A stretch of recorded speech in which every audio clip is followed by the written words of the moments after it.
भगवान श्री रामचंद्र भी ऐसा कर सकते थे, लेकिन नहीं किया उन्होंने। क्यों? क्योंकि मानव का पथ प्रदर्शित करना था।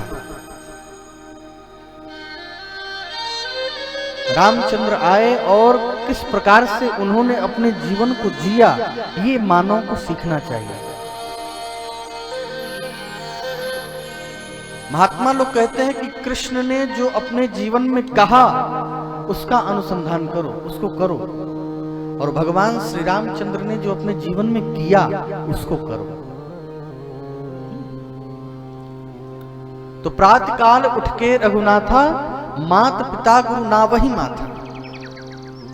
सुबेरे उठ करके मातृ देवो भव, आचार्य पितृ देवो भव और आचार्य देवो भव। माता को प्रणाम किया जाता है, फिर पिताजी को प्रणाम किया जाता है, फिर गुरु को प्रणाम किया जाता है। नियम है क्राग्रे वस्ते लक्ष्मी, कर मध्य सरस्वती, कर मूलेति गोविंदा, प्रभाते कर दर्शन।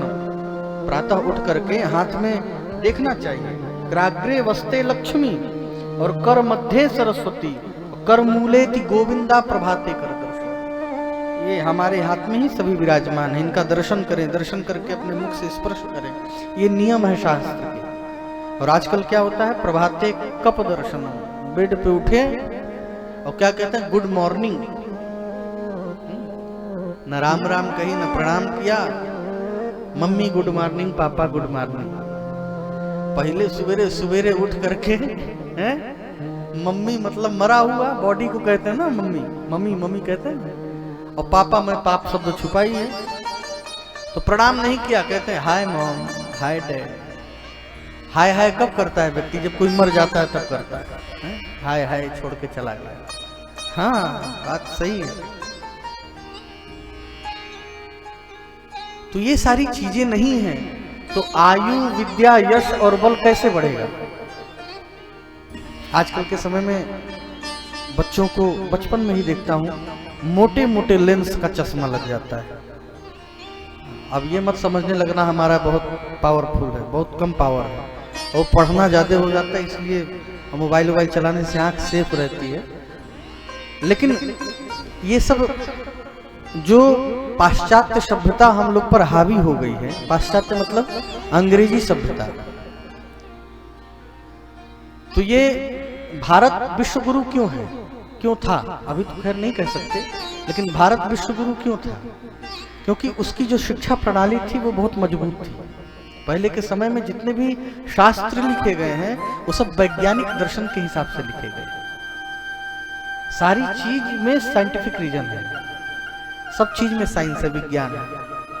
तो जब अंग्रेजों ने हमला किया, जब गुलाम बनाया इस देश को, तो जितने भी महारथी लोग लड़े इसको आजाद करने के लिए, तो एक पता नहीं क्लिंटन नाम का अंग्रेज था, नाम तो ध्यान नहीं आ रहा है, वो जाते जाते कह गया कि जा तो रहे हैं हम लोग, लेकिन मानसिक रूप से हमेशा तुम लोग गुलाम रहोगे हमारे। और आज दिखता है,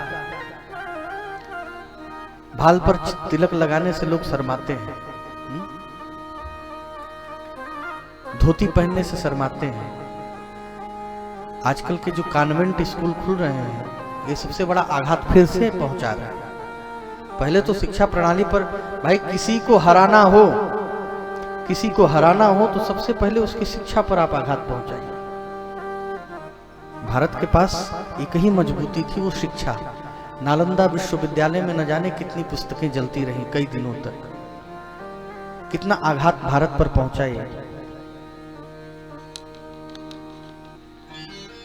तो शिक्षा को मजबूत करो। आज भी इतनी कमजोर तो नहीं हमारी शिक्षा प्रणाली, कुछ पुस्तकें जला देने से हमारी शिक्षा पर कोई असर पड़ने वाला नहीं है, लेकिन जो संस्कार, जो सभ्यता हावी हो चुकी है, उस पर विजय प्राप्त करना बहुत आवश्यक है। तो प्रातः आज भी श्रीमद् वाल्मीकि रामायण, श्रीमद् भागवत ज्ञान यज्ञ है ना, ये हमको ज्ञान देता है कि हमको जीना कैसे चाहिए, हमको बोलना कैसे चाहिए, हमको रहना कैसे चाहिए। भाई पैंट शर्ट हम पहन लिए, विचार करो जरा कि पैंट शर्ट पहन लिए, तमाम लोग पहने हुए हैं, कहीं भी गए बाजार में बढ़िया वो लंबदंडिका सिगरेट जलाया और फूंक रहे हैं, कोई किसी से मतलब नहीं है, क्योंकि आम बात है। लेकिन वही माथे पर तिलक लगा करके, ये धोती पहन करके, माला पहन करके मैं बाजार में अगर ले करके फूकूं तो लोग क्या कहेंगे? और लोग क्या कहेंगे ये छोड़ो, हमारी अंदर से हिम्मत ही नहीं होगी ये करने की। तो ये इसका प्रभाव है, ये चंदन का, ये वेशभूषा का, ये संस्कार का। तो माँ बाप को ध्यान रखना चाहिए, बचपन में ही बच्चों के हाथ में मोबाइल पकड़ाने की जगह पे गीता पकड़ाओ, ट्विंकल ट्विंकल लिटिल स्टार रटाने की जगह पर ये चौपाइयां याद कराओ, प्रातःकाल उठ के रघुनाथा, मात पिता गुरु नाम ही माथा। पहले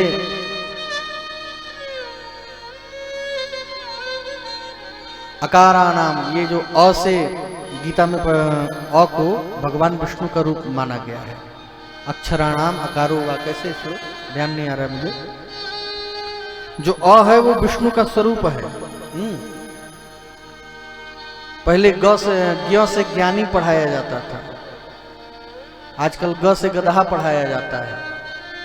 कई सारी चीजें बदल गई हैं। तो संस्कारों पर ध्यान रखना चाहिए, और ध्यान रखना कि जैसा बीज बोओगे वैसा ही फल तुमको प्राप्त होगा।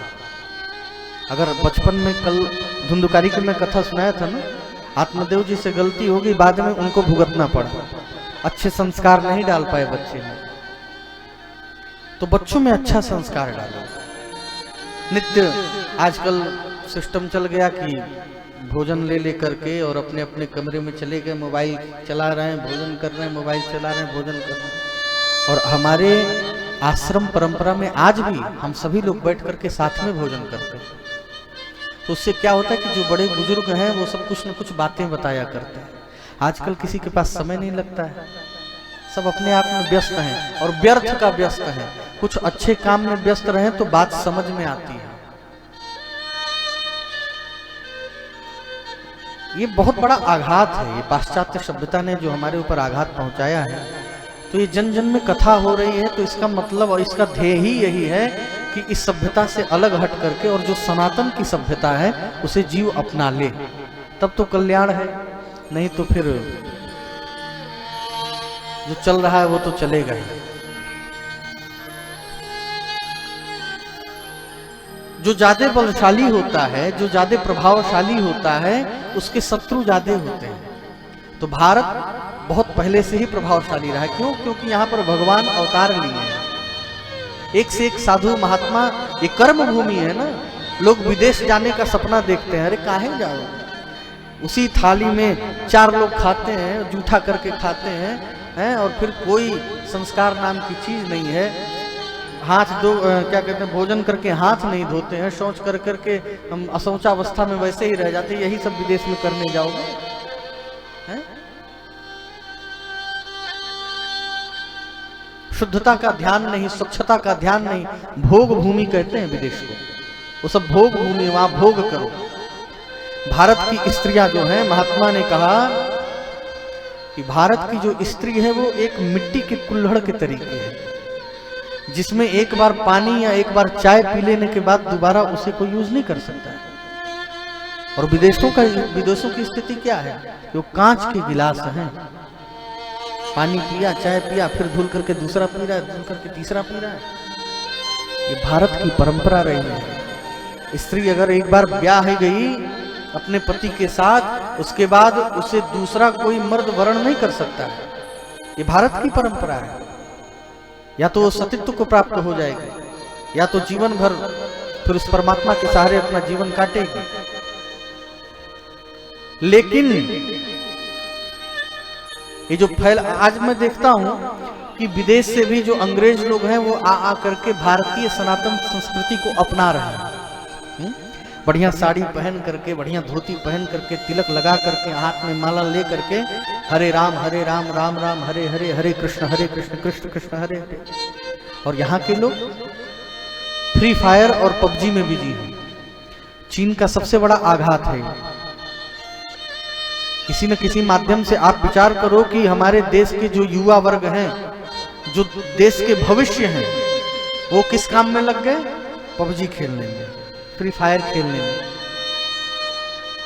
अध्ययन गया, संस्कार गए, इसको मारो, इसको काटो, यही तो होता है उसमें, यही होता ना।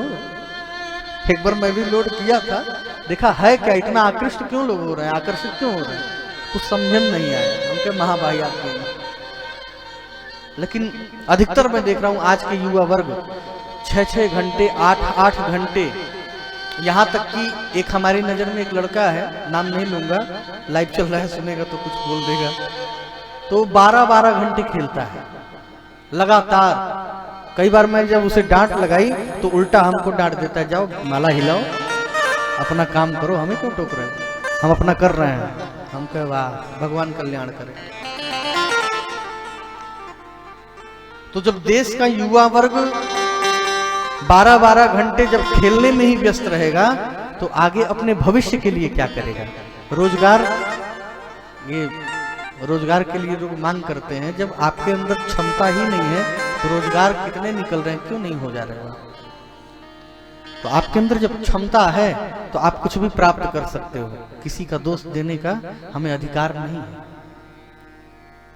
तो इसलिए अपने संस्कारों पर हम विचार करें, और ये सबसे बड़ी जरूरी चीज है कि माँ बाप को इस विषय का ध्यान रखना चाहिए।